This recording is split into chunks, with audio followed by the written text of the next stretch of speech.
forgiving us, Lord, for all the sins that we have made. Lord, thank you, Lord, for the grace that continuously given to us. Lord, we just want to lift up to yourself that may you continuously mold us, may you continuously refine us, Lord. Lord, thank you so much, Lord, for this season of Easter that you give us. Thank you for the love that you always give to us. Lord, just want to lift up you, Lord, that you continuously refine us through songs that we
let's review a little bit of ano ba yung mga nangyari ng mga nakaraan. Ano ba yung first talk natin? Ha? Okay. Jesus the Messiah. And how about the last week? Call to witness. Alam niyo ba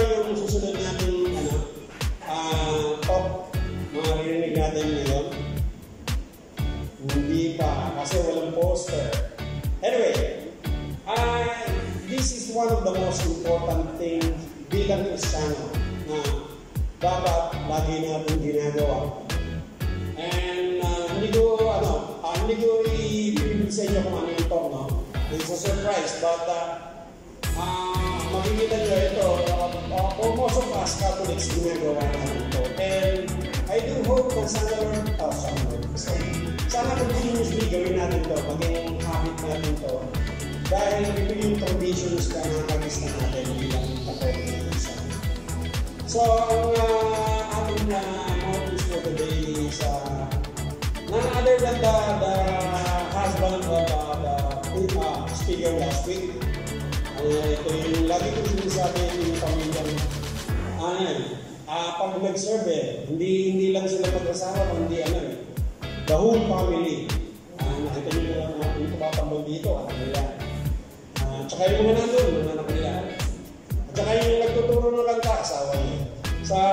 Without further ado, I would like to introduce to you our brother, Ian Bautista.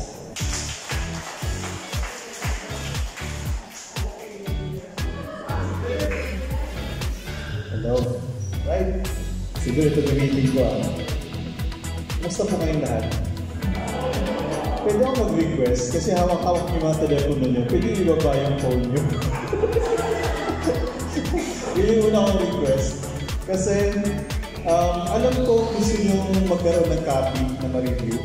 Pero mas gusto kong mag-effort kayo matandaan nyo.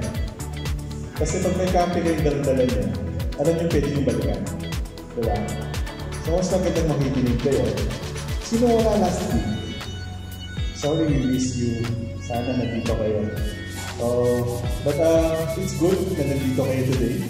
So nasa kalahati na tayo ng CLS, LCS. Right? So 5 talks lang to, di ba? Nabanggit na nito atin yung first talk ulit. Okay, very good. Nakinig pala kayo. Yung second talk? Okay, that's good. Sino yung speaker doon? Walang pangalan. Therese Bautista. Okay.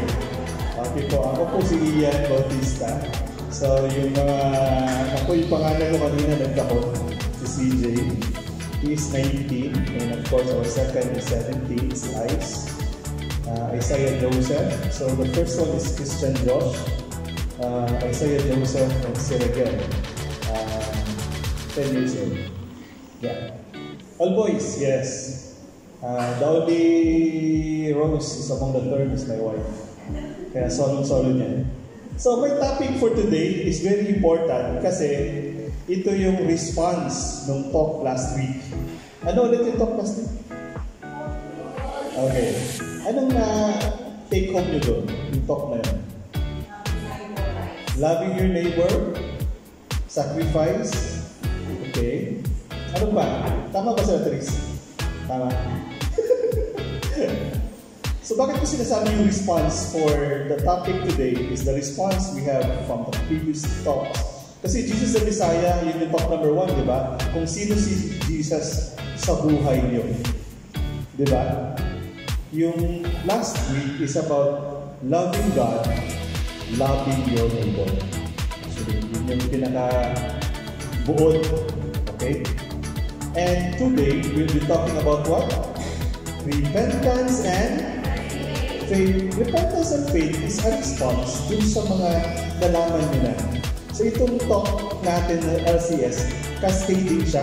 So huwag nyo siyang i-miss kasi medyo mahirap maghabol. Sana, before you umattend, kung meron man ang copy ng previous talk, pakinggan nyo muna for you to be able to relate. Actually, mas madaling makaparinig if nasundan na siya. Okay? Huwag lang kayo parang nanood lang ng teleserye na okay lang, wala lang. Tapos, mas magaling alam niyo yung kwento before. Di ba? Okay. So, repentance and faith. If you hear this word, ano yung naiisip niyo agad? Ha? Ano naiisip niyo pag sinabi repentance and faith? Ano pumapasok sa isip natin? Yung kasama natin sa bahay? O yung mga problema sa buhay? Or yung Savior natin? mga kasalanan. Okay, that's good kasi you're going to repent from there. Okay, when we say repentance and faith, double ano siya, parang hindi siya pwedeng wala ang isa. Okay?